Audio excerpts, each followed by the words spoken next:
네, 오늘의 본문은 하나님의 궤를 예루살렘 성에 들인 후에 다윗이 아삽과 그의 형제들을 세워서 하나님께 감사하는 내용을 기록하고 있습니다. 아삽은 음악 사역자였습니다. 요즘으로 치면은 찬양을 담당하던 사람이었고요. 성가대와 찬양 시편들을 기록을 하고요. 그래서 오늘 역대상 16장에 기록되어 있는 이 내용들이 시편에도 동일하게 기록이 되어 있습니다. 그래서 시편에 있는 내용들을 역대상이 이렇게 가져온 것이죠. 옛적에 구원하신 하나님께서 지금도 우리를 인도하고 계신다라고 찬양하고 있습니다. 다윗이 하나님의 귀를 옮기고 나서 드린 이 찬양을 역대서가 다시 기록하고 있는 것입니다. 역대서가 이 장면을 기록하고 있는 것은 분명한 목적이 있죠.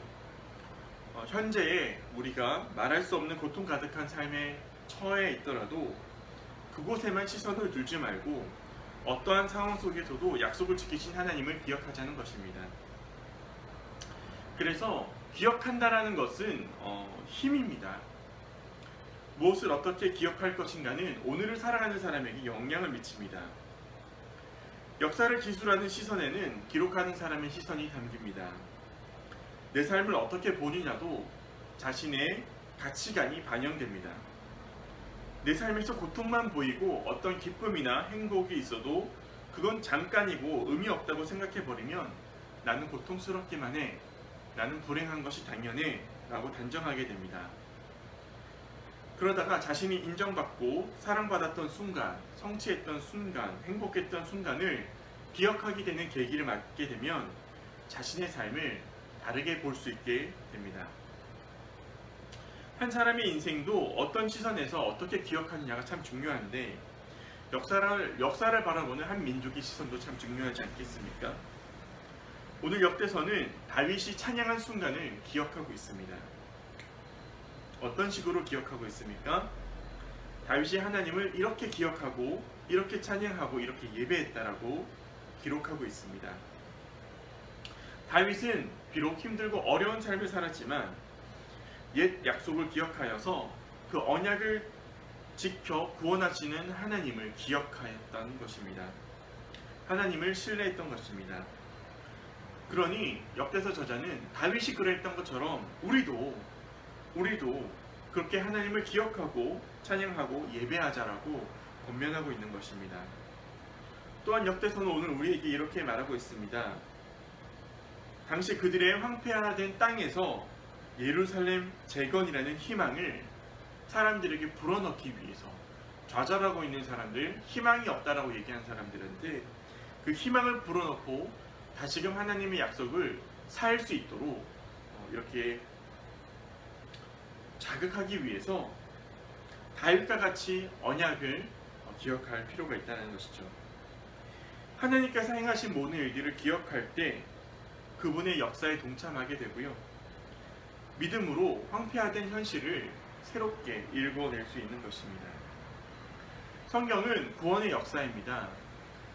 어둠에서 빛으로, 속박에서 자유로, 불의에서 정의로 인도하신 하나님의 역사가 기록된 것이 성경인 것입니다.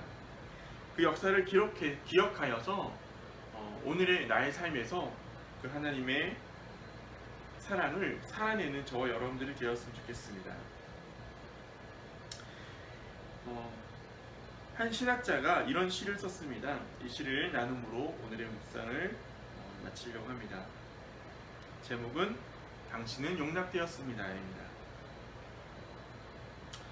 당신은 용납되었습니다. 우리가 큰 고통과 불안에 놓여 있을 때 은혜가 우리에게 옵니다. 우리가 무의미와 공허한 삶의 어두운 골짜기를 걸어갈 때 은혜가 우리에게 다가옵니다.